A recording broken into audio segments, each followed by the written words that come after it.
parents about what is happening in our community. Our last podcast we had actually was a kind of a town hall that featured some of our political leaders, including the Montgomery County Executive Mark Elrich, who, as some of us know, here in Maryland and Montgomery County, has just won a recent tough re-election against a millionaire and who was trying to take kind of the community in a different direction. So we're glad that the County Executive Elrich was able to keep his position, and he joined us along with a number of other leaders, including a professor from the dean of the School of Education at Virginia State University. And we talked about how this is a record of parents, or not parents, but teachers leaving the classrooms. And we talked about why that might be.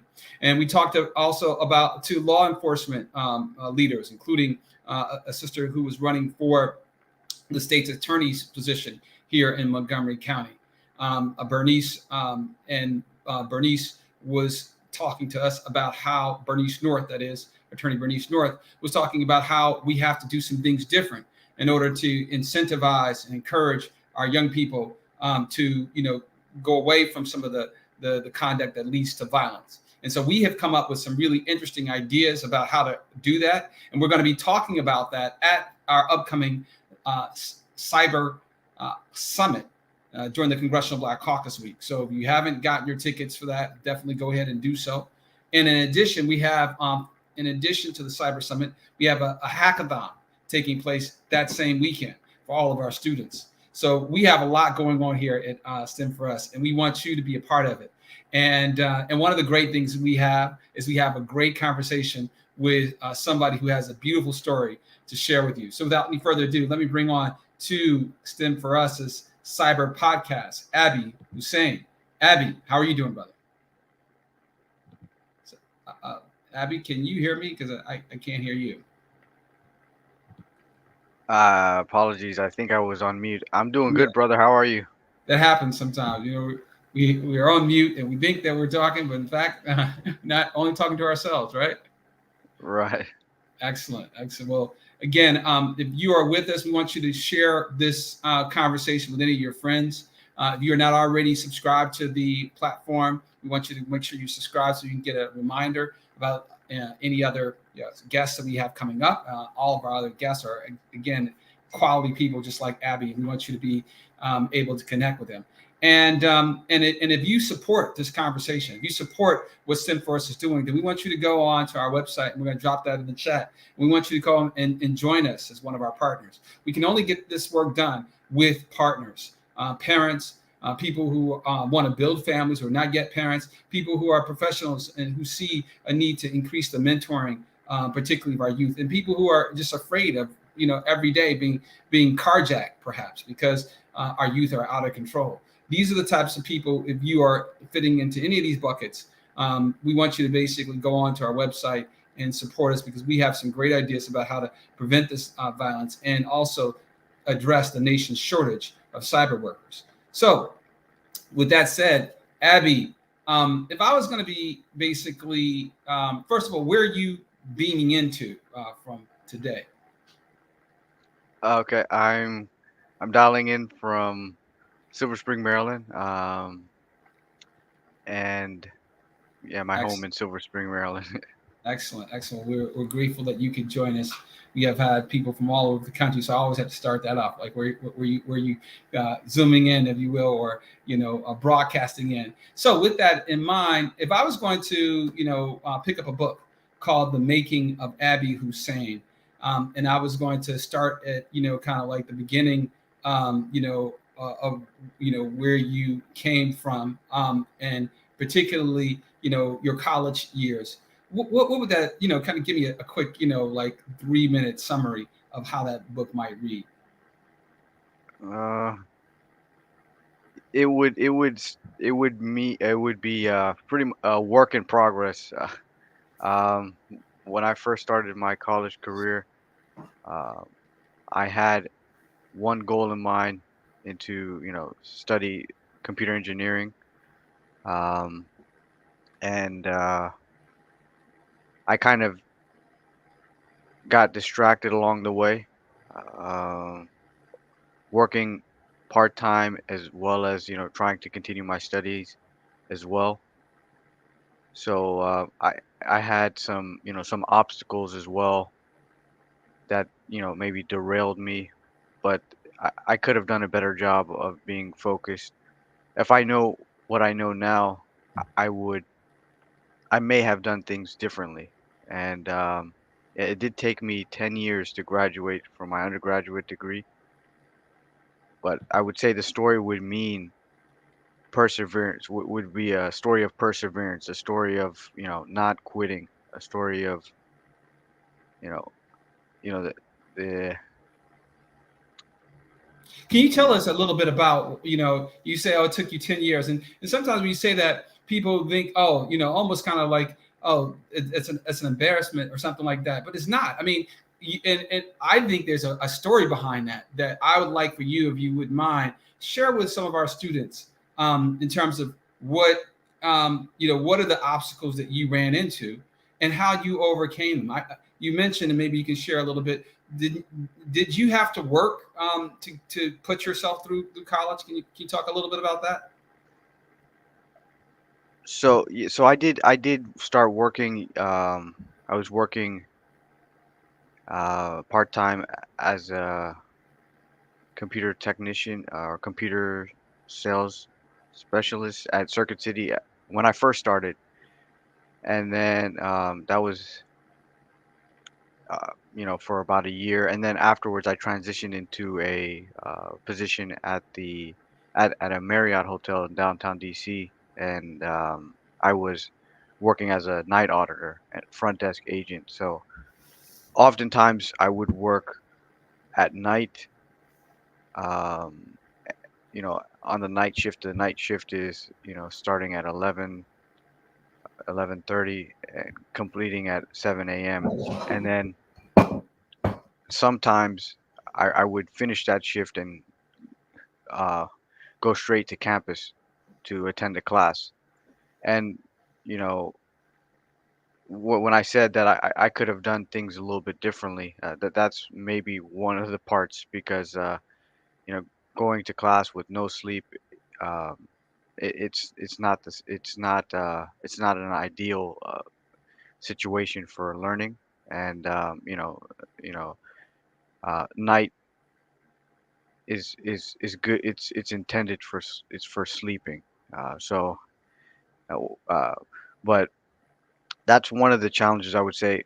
But I would say more than anything, it would be my own, you know, management. I could have done a better job as far as managing my time better, and also distractions. I would get into some things that were not beneficial, and so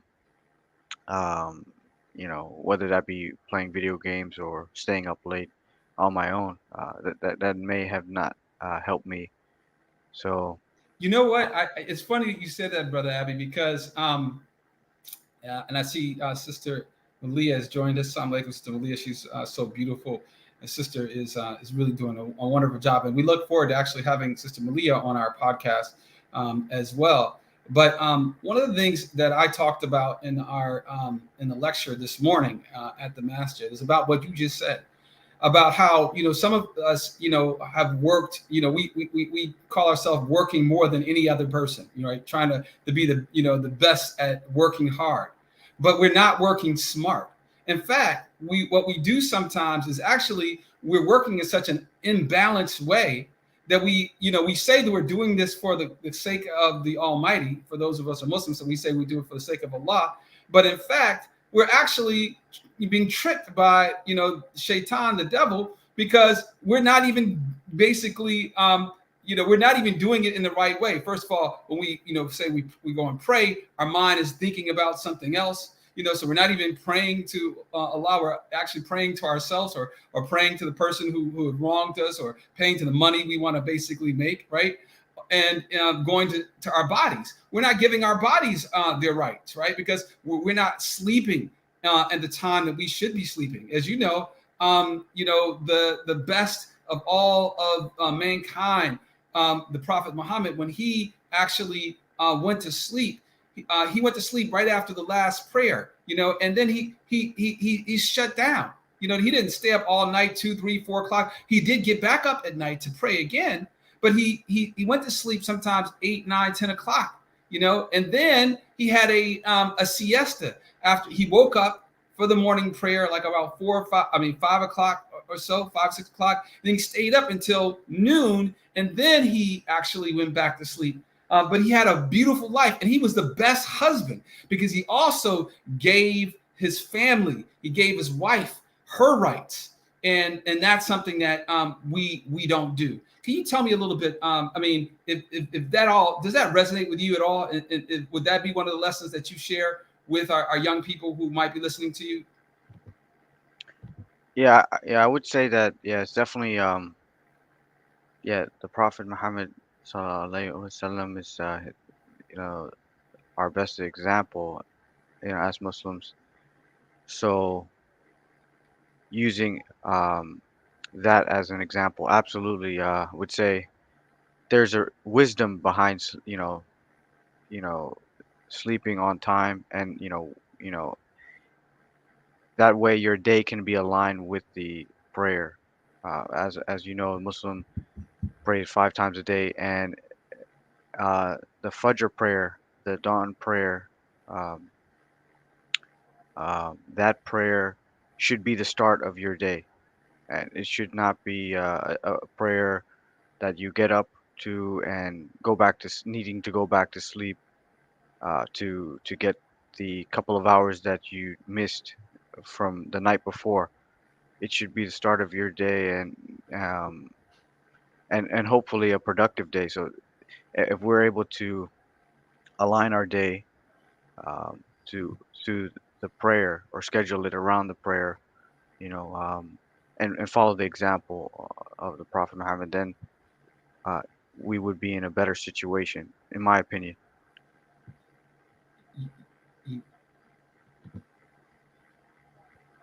And I really appreciate that perspective that you brought to the table because a lot of people are working in an imbalanced way, including myself, especially myself, and I definitely just ask the Almighty to forgive me for all of my basically silliness.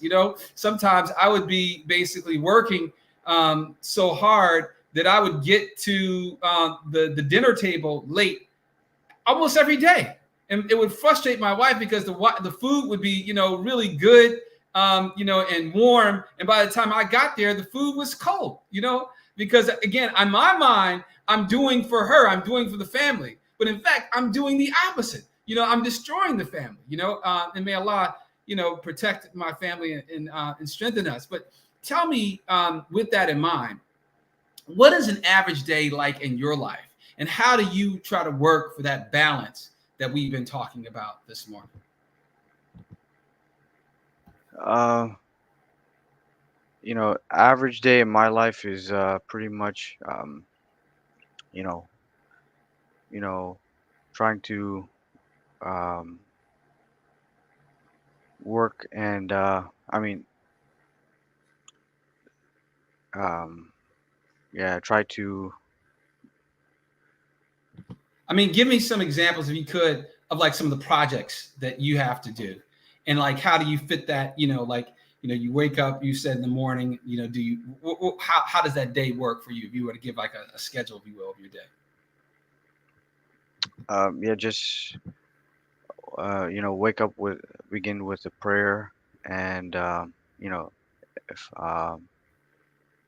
and do some Quran reading, and then start my work day, uh, and that begins with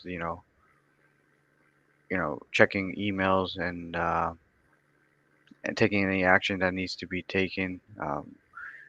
I work in an operational environment, so, and when it comes to systems and operations, the maintenance of the systems could be, it's a 24-hour responsibility. So there may be a time where it may not be between that 9 to 5 window, but because we need that system to run functionally, um, it may require some action or monitoring before or after hours. So so um, just focusing on that, and also besides that, just trying to um, you know learn as much as I can. I'll listen to a podcast. you know for example, Cyberwires is one that I listen to, just to try to get some keep in touch with what's going on. And I may listen to news podcasts as I'm checking my emails, and then yeah, start the workday. And it's pretty much nonstop within the day, with um, whether it be task or meetings. Yeah, yeah, and Well, we got like a little comment here that says from Cordelia that she also likes to start her day the same way you start your day. So you're in good company. And Sister Cordelia, we look forward to hopefully getting you on our podcast actually, because I know you're doing some wonderful work. Now, tell me, in terms of the projects that you have to do, what's a typical project? First of all, what is a support engineer? I know I called you a software support engineer because I don't think a lot of people even know what software engineers are. Quite frankly, I mean, they've heard of it, but they don't know what a software engineer does. And then, what does a support engineer do? Give me a little bit about that. Can you tell me? yeah. So support engineer is, uh, I would say, it is a mix between software engineer, where there are some coding problems and work to resolve them, and develop code, and a mix between that and like a help desk engineer. So in my role, I do help with user support requests, fulfilling their request, if any technical issue they may have at the tier 2 level or tier 3 level, um, and also um, maintaining a software uh, in particular, like PL SQL, and Python. The program that I'm working on, or that I assist with, is a database system that takes in submissions from sponsors, and FDA reviewers, um, require on that information, to make their assessment. So and my role is to make sure that content is available to the FDA reviewers so that they can perform their jobs and their roles. And the data that we um, maintain, partly, is related to COVID data. So during this pandemic, there was a quite a bit of a surge in data, um, more than the system was designed to take. So Hold on first. we I yeah. don't know if I don't know if you actually given us a background on where you work and exactly what you do in terms of. So where do you work again? So I work at the FDA as a contractor, with Deloitte, and I am, yeah, as you mentioned, a support engineer, and I am supporting a project that is for CBER, Center for Biologic Evaluation and Research, So does that have and to do with the vaccines, or is that vaccine, yeah, more vaccines. okay? So Not tell not me, not just COVID vaccines, but any vaccine. So any yeah, vaccines? Okay, so yeah, yeah. any vaccine program comes through your office, right? Correct. So again, so I'm a contractor, and as part of this systems operations team, um, I am supporting the system that intakes some these vaccine, whether it be um, proposals or um, research or any correspondence that a company like Pfizer or Moderna needs to send to the FDA for review. They will submit to this system, and then this database system, our jobs as the support engineer is to uh, ensure that first that data is available, and also that content is accessible. So and in a timely manner. So um, So I like yeah, Sister yeah. Brittany.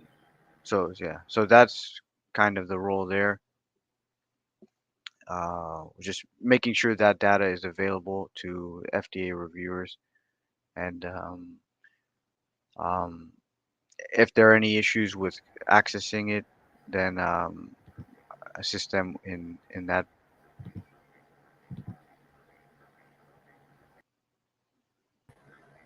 So, actually, the way you kind of recited it to us almost kind of sounds like it's, almost, kind of not interesting. But when you think about vaccines, I can't imagine, any hotter topic than the topic of the day, and that is, people using vaccines, whether it's safe.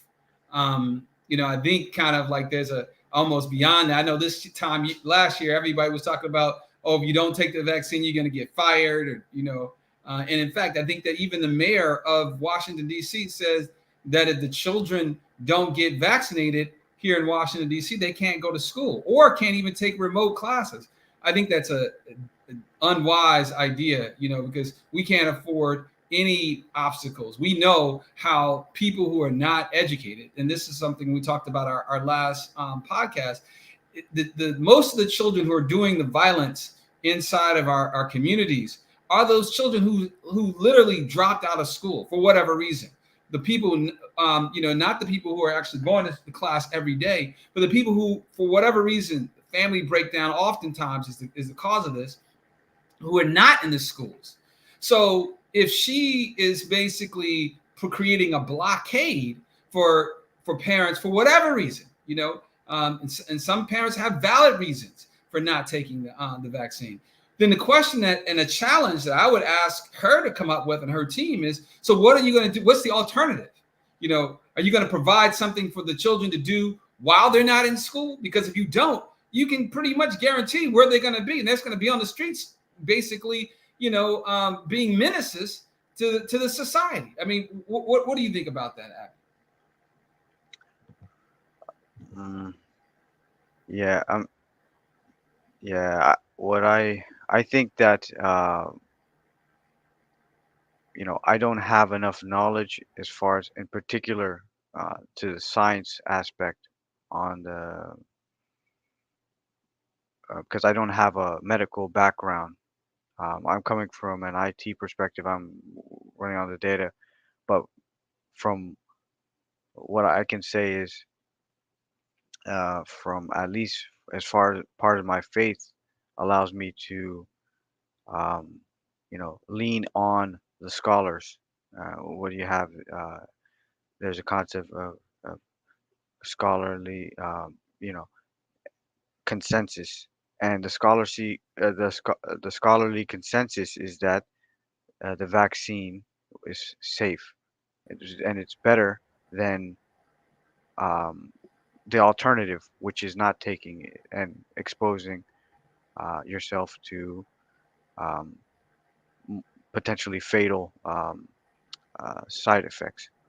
So yeah, Got it. And yeah, that's a very good perspective that you shared, and I think that's as you say, that's the safe approach to take. In terms of not basically interjecting your opinion necessarily, as an expert above somebody who is an expert. So I definitely get you there, and that's, again, that's interesting, and we'll see how that plays out in the district, and I hope that they come up with something.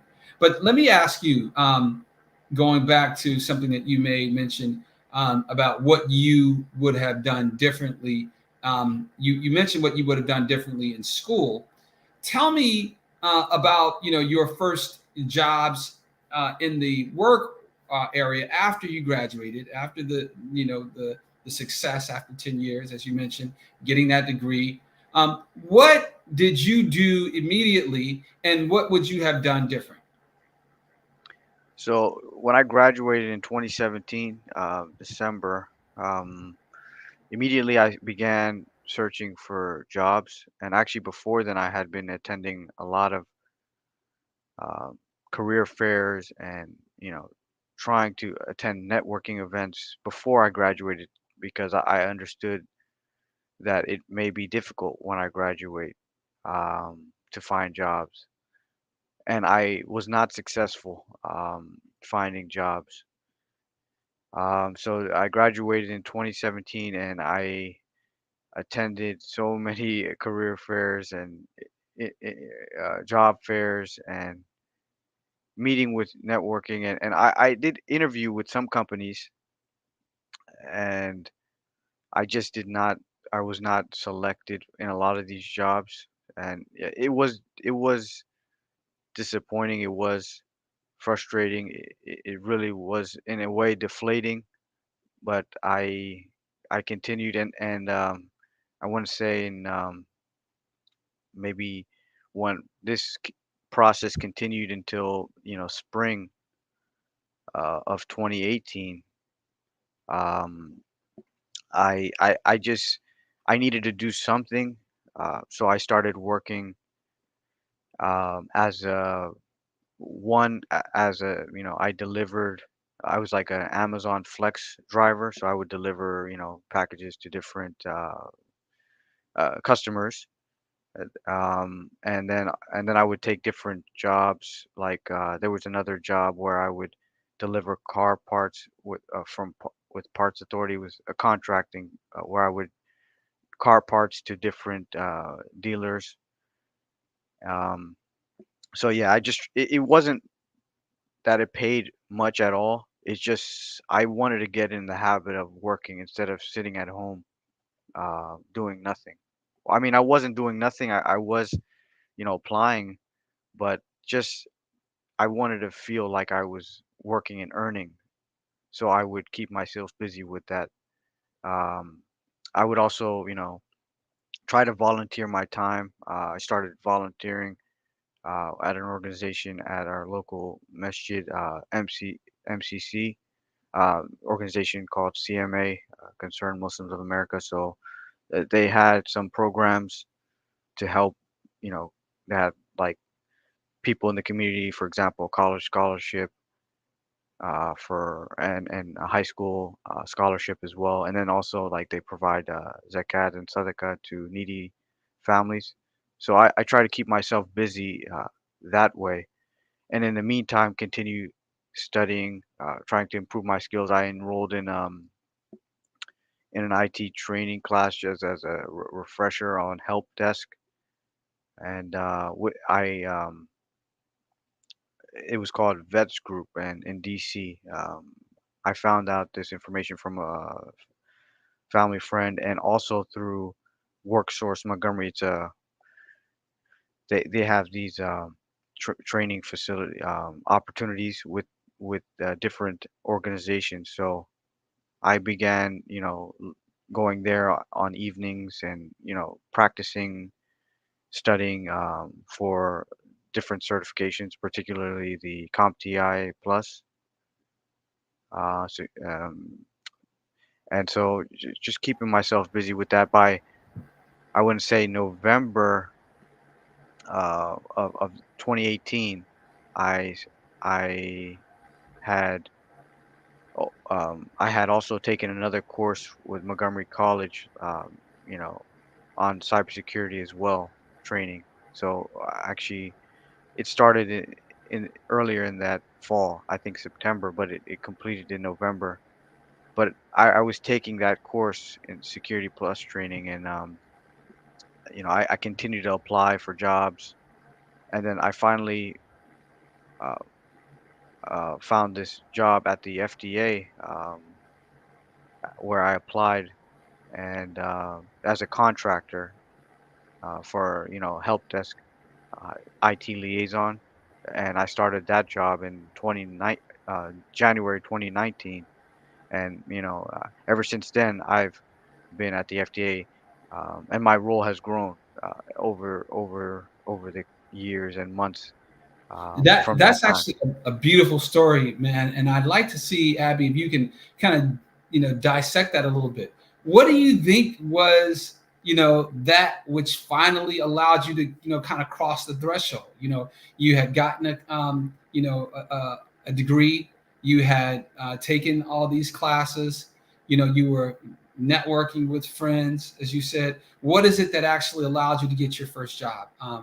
If you would say, what was the one thing that, or maybe few things that helped you to get across that threshold? Well, yeah, it's the dedicated training, right? I would say the dedicated training towards the skills, like whether it be um, and also the demonstrated ability of skills, like so whether it be the help desk, um, or like cybersecurity training. These, I would say, these two, and also continued you know you know um, assistance from, like, whether it be counselors or just encouragement from members of the community, just to continue applying yourself, updating your resume and practicing these interviews, and yeah, just overall developing yourself as a candidate, uh, and just that was more that was very important. And I think that's the thing in school. It's You have to switch gears a little bit in, um, going from a theoretical understanding of concepts to an application in a real world setting. And that was something that you need dedicated uh, time to learn, practice. So let me ask you, I mean, going back, like how, like how different was your interview, if you will, at the FDA from when you first started applying? Like, what were you able to put on your resume, first of all, that allowed you to get to the interview, that you think kind of was different from when you started applying? Well, I would say that the help desk experience was a big help, you know. And so you said be- help desk experience, but I mean, but it was how more did in a you? it was in a volunteering, I would say it was in a volunteer setting. I was not getting paid for that time when I was in the Okay. train So when I you was so training. you were doing work as a volunteer Yeah. to basically be able to put that on your resume that you were working that area, huh? Right, yes, yes. That's very wise. That's very Yeah. wise. And even when I took the role, when I first started the FDA, it wasn't, you know, it wasn't like a salary that I would say that I was very, I was very happy with. I'm not go I mean, we all start somewhere, Right. but I knew that, you know, I would say that salary was comparable to a salary that I would be making in a non-IT job, not Right. non-IT job. Yeah. So, you know, So, but I understood at that time. Hey, if I take this salary, if I take this job, it's an opportunity. And so if I take this and stay patient and keep working and improving my skills, I have an opportunity for growth here, more than I would in a comparable job or opportunity, a job that has a comparable salary. Now, So, tell me yeah. what's the difference between, because I was talking to one of our our listeners on Instagram who is a developer of SharePoint. So she's a SharePoint developer. She's making a lot of money, like 6 figures. And then there's a help desk engineer, and there's a support desk engineer. And then there's a software engineer. For people who, let's say, are just coming out of programs like the ones you went into, what are the kind of the best tracks? Would you talk about with SharePoint, which I understand is kind of an HR based software product that some people are getting into and are making a lot of money, like one of our colleagues, Nunu, on our Instagram, making a lot of money there. But what do you suggest people do? What in terms of going immediately to the field is if you were going to give it advice to somebody who just like yourself coming out, what would you tell them they would to apply for? Which jobs should they apply for? I would say I would definitely say training in cybersecurity would be probably the first thing that I would recommend.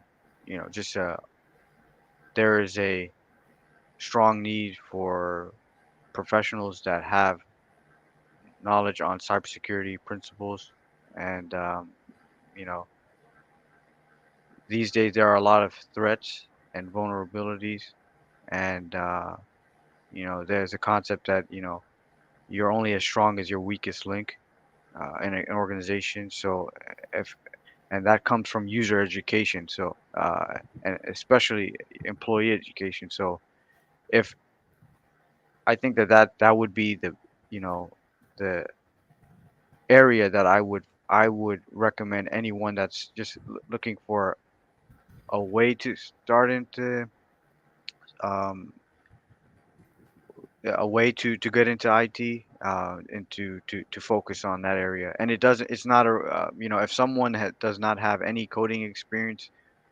starting in this industry would not put you at a disadvantage, because there are although the coding is required, there's also a lot of policies that could be that are just as important, and understanding that uh, does not require coding knowledge, and also the coding knowledge is not it's not so difficult. I would say I know it may feel foreign or overwhelming to start. Yes, there is a learning curve, but consistent effort really goes a long way. Maybe just a day, a couple of maybe an hour a day, or 30 minutes to an hour a day, but just consistent effort. It's uh, if you put in the time, you will see results. Um, yeah, just like you know any other field, or any other effort in life, if you get what you put in. So if you put in the time, you will see the results, and you will be able to um, succeed in this field. Uh, it's really up to you. You have the ability. It's just a matter of setting your mind to it, and going after it.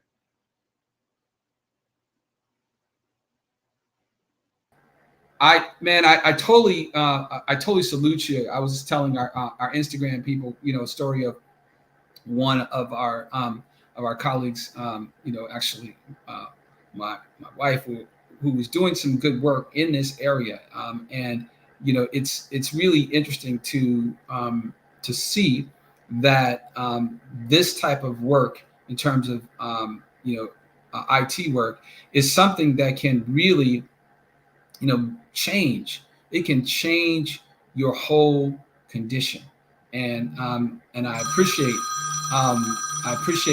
people doing that, and being able to make a difference. We got a call coming on, but I want to I can't do that while I'm on on live stream. So tell me about you though, in terms of the support engineer work. The support engineer work. What as a support engineer, do you do any coding, or is it primarily looking at software that people are using and then figuring out the solutions to the problems that they're experiencing? Can you talk a little bit about that? Yeah, so it is a combination of both. Primarily, looking at, excuse me, um, yeah, just it's understanding this system, and also there is some coding involved as far as like a Python um, scripts that we have, and just developing it. Like for example, I recently uh, was working towards upgrading um, o- our Python because on a system that we use daily to the latest version. Um, because Python 2 was end of life, and so just um, and as part of that upgrade, there had to be some code changes to the scripts because there's some um, functions in Python 2 that are not supported in Python 3, and then just updating those scripts uh, before deploying um, the final version. So and we have change management requests. You know that we go through the cycle of development, test, pre-prod, and then prod. So um, so yeah, so there's also like for some systems um, we have some Oracle forms that need to be updated. So developing some of the scripts there. A lot of these systems uh, are legacy systems, so I'm part of a team that is in the process of modernizing those systems to so identifying some operational gaps that and in order to do so, just reading through the scripts and identifying the logic of those scripts and how to improve them. That's part of my role. And then also, as I mentioned earlier, uh, the support engineer part is, we have several users in our environment that, and the users are, at the FDA, the clients, you know, we uh, we as and my part of my job is to support them in accessing the data and also being able to review their data in a timely manner. Uh, and they may have any a number of requests on how to. So it's part of my job is to support them in accessing the data in a timely manner. So that's the support part, and overall um, just maintaining um, maintaining the systems so that there if there's any downtime that it's minimized uh, and causes of downtime could be a number of things, whether it be network or uh, or otherwise. Um, yeah, my role is to support throughout.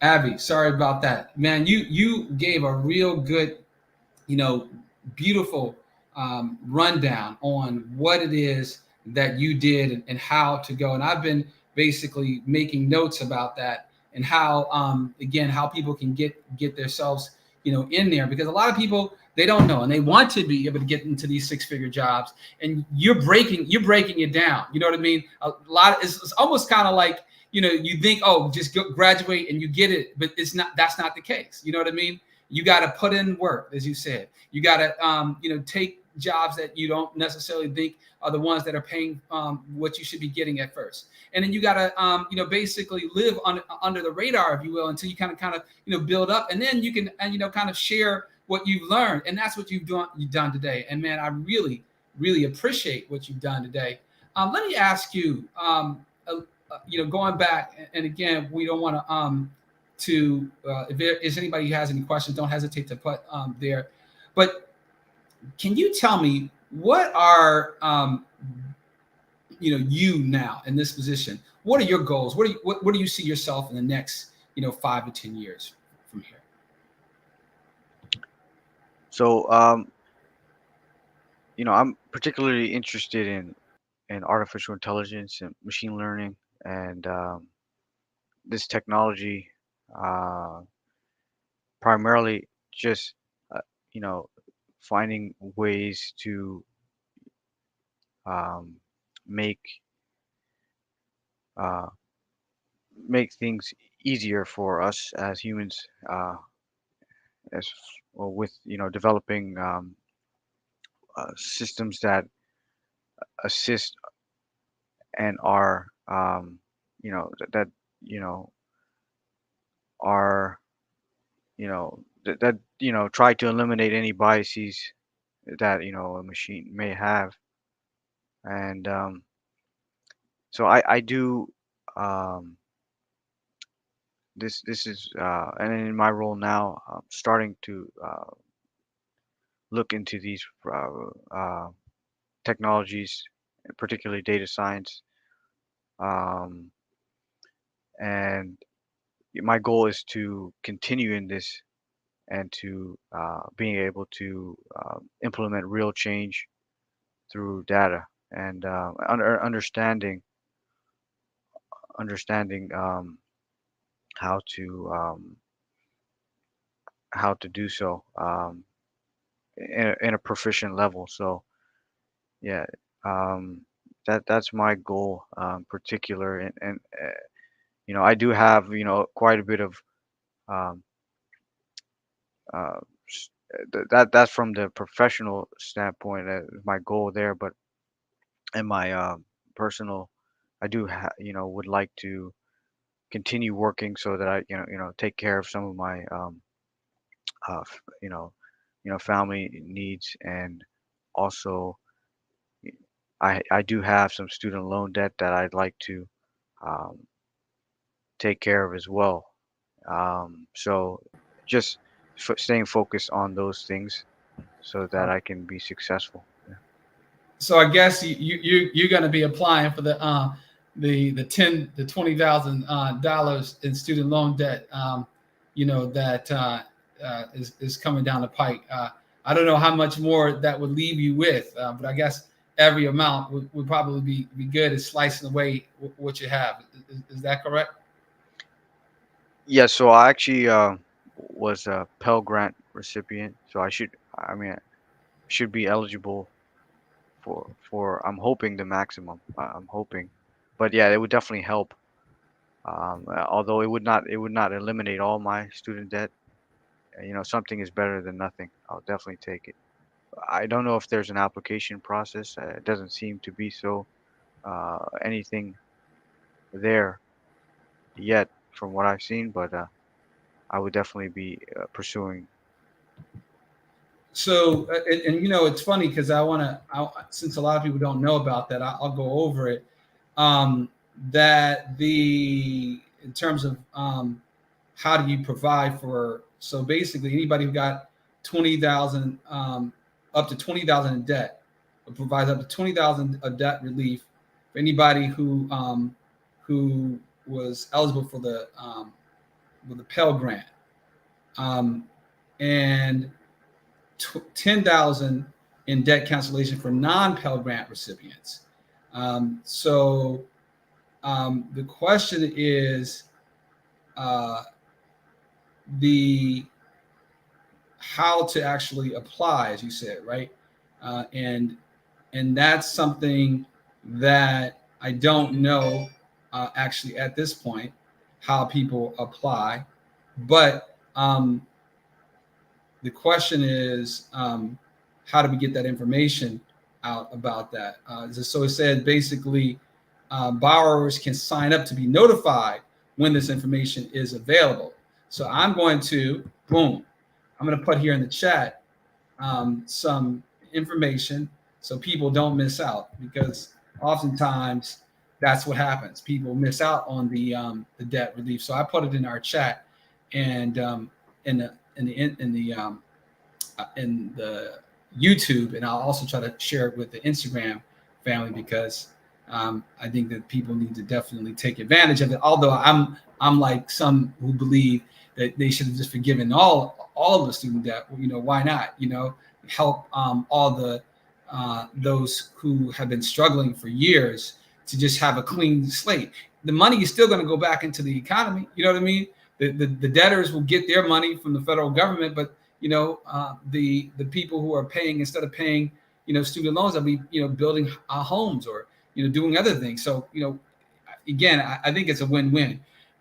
But going back to your plans, let me ask you this: if you look at your career, and you think about the um, kind of and I know you're still kind of new in your career, but what are some of the best projects that you've worked on? What is like something that you helped to support, or you accomplished yourself, that was that you can like really feel good about? Can you share something like that with us? Sure. I can say that, yeah, in my current role, early on, when the COVID vaccine was when the several vaccines were uh, became available, we have this reporting system, the VAERS Adverse Event Reporting System. This is one of the systems that we manage. So we take in data from any entry into that reporting system. And early on, I believe there was some report. There were a few reports of adverse reactions to the Johnson & Johnson vaccine, and you know our ability to manage that, uh, those submissions, that data that we provided and was available to FDA reviewers, allowed them to make a decision to put a pause on that, on an administration of that vaccine, to stop the potential deaths of others. There were some reported, but ours, our ability to provide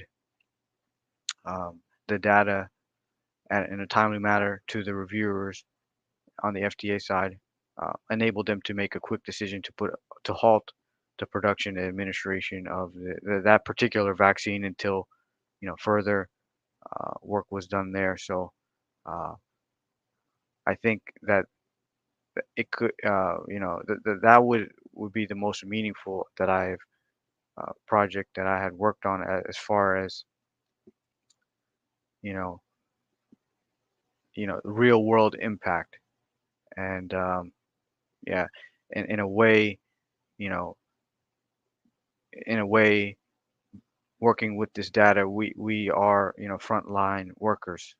I'm not trying to diminish the work that the doctors and the nurses and those in the medical profession and others perform on a day-to-day basis, especially during the height of COVID. But during those times, um, you know, I, you know, you know, it was vital that that information was available on time. And often I would be working, off hours. Sometimes late into the night, just to ensure that data was available. So that would I would say would be the most rewarding work that I've done, I hope that I have other opportunities to provide and serve. Well, I think that's an amazing story, and as we talked about at the beginning, we hope that late nights are not again the standard, because I definitely think that you can work in a way where you're not depriving your body, you're not depriving your family, and you're not depriving the Almighty of the rights that are due in exchange for your work. And that's something I've made a mistake about, that I'm seeking to change my life. And I hope that everybody who's listening, that this kind of is the theme of the conversation today, is being able to do good and at the same time do well. Making money, hopefully good money, and at the same time being able to serve the Almighty. The money that you have is from Him anyway, but using that time that you have. Everybody's only has 24 hours. A rich man and a poor man, 24 hours. So the question is, how are you going to use your 24 hours? How are you going to divide up that 24 hours between the work that you do to perhaps bring in money, and then spending the time with your family? And that's something that, again, I've made a mistake about, and I don't want anybody else to go down that same path. And I hope that you will be able to succeed and be able to have a beautiful career, and at the same time have a beautiful family, and not say, oh, okay, I got this money, but I don't have anybody to share it with, and that's something that, I see, or have a lot of money and even have family, but have no connection to Allah, because you stop giving, the Almighty the rights, such as prayer and and other things that we should be doing, sharing, in terms of charity and other things that we should be doing. So again, Abby, this has been an extremely, beautiful conversation, brother. I really appreciate you taking your time. I know it's taken us almost a whole summer, because you're a busy person, to get you on the podcast, but I really, really salute you for taking your time. I'll just ask you, would you be willing to be one of our mentors and coaches for our upcoming hackathon? I mean, you are, because you're a STEM4US partner, you're a $25 monthly partner. You're going to get free tickets to the event. But would you be willing to help us to spread the word about this, and to be able to support some of our young people who would love just to be able to hear the story that you shared with us today? Sure.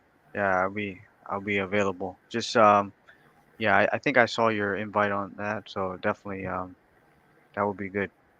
Absolutely. So this is the I put the link there on the on the chat. So definitely go ahead and do that. And I'll be looking forward to having everybody join us at the STEM4US Cyber Summit during the Congressional Black Caucus Week. We're going to be having it in person for the first time in 2 years. And also, we're going to be having, again, a online hackathon for young people. Go ahead and sign up right now. And I see that Nunu, and I want to definitely let you guys know that it takes hard work, like Abby said. But the work that you do, you have to do it in a balanced way. Don't, for example, work so hard that you're late for your wife's beautiful cooking, or work so hard that you don't take time to go and play with her, or work so hard that you don't take time for your children, and mentor them in the right way. You work so hard that you don't even go out and spend time walking in the park. So walking in the park, for example, costs no money. We often say, oh, we don't have money to do this, don't have the money. You can at least go and walk in the park. You know what I mean? You can have a meal, bring a little basket of food. Go and play tennis, go run, play soccer with your wife. You know what I mean? The Prophet, as you know, used to literally race his wife. And these are the things that we have made a mistake about. I made a mistake. But 35 years, brother, I've been working. My motto was, I'm not going to let anybody beat me in work. And yet I've deprived myself, and I've deprived my families. I'm not doing that anymore. You know what I mean? after, I can tell you sadly, multiple multiple failed marriages, that's over for me. I've got a new leaf, and I'm so grateful that the Almighty blessed me with it. And my plan now is to enjoy my family. You know what I mean? And enjoy my work, because I'm only going to work. You know what I mean? At the times that I'm supposed to be working, and I'm going to sleep at the time I'm supposed to be sleeping, and I'm going to eat at the time I'm supposed to be eating, and I'm going to work out at the time I'm supposed to be working out. You know what I mean?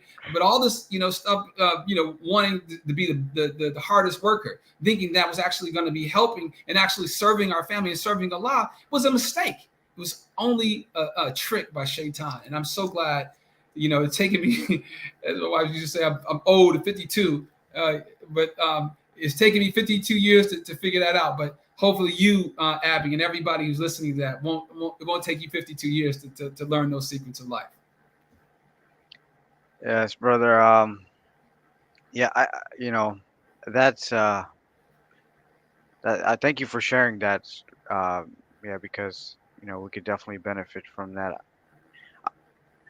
I just I do have that mentality where it's like and you know you work hard, and that's the reason why you're able to move up, that upwards mobility. So do you feel like you have that attitude now that you have gotten to a certain level, or do you Yeah. feel like Well, what I do you feel is feel that like do you feel like we're you would have gotten to that level if you had that same mentality? I think I would have been higher had I not blown, like, the marriages that I've had, because I caused myself to work so long late, and come to appointments late, and basically not give my family the time that I should have given them. I would have been even more successful than I am right now. I'm nowhere. I'm nowhere. Literally, I'm nowhere compared to where I think I could have been. And you know what? Because it's not your work that's actually determinative. It's the Almighty's favor upon you. You don't have to work for anything. And if the Almighty has chosen you to have money, He will give you money. You know what I mean? And you can work, until can't see from the day to can't see at night, and the Almighty will give you nothing. Compared to what you should be getting. So the lesson that I want to share today is balance, man. Be balanced. Don't think that by you working is going to basically push you up the ladder. No, you got to do your part. Don't get me wrong, but your work in this like a war. Your work is like giving everything their right, everything their balance. There's a saying in the Quran. Haqqatullahi haqqatuqatihi. Haqqatullah, give the Almighty His rights, and wala tamutuna illa wa antum muslimin, and don't die in a state of imbalance. The Almighty has told us the secret. You know what I mean? And yet we don't listen. And so that's the story for that. I think we're over. I'm not gonna go over, because that'll be imbalance. We're ending this podcast, and we thank the Almighty for blessing us to have Abby. We thank Him for having you all. If you support this message, you want your children to be able to benefit from this networking and the mentoring of people like Abby, go on to STEM4US. Click on the hackathon link, register, and become one of our partners. We need your help, and we look forward to having more outstanding conversations like this today. Abby, have a wonderful day. And in the Arabic word, Assalamu alaikum. Wa alaikum assalam wa rahmatullahi wa barakatuh. And you as well. Thank you. Appreciate you, brother.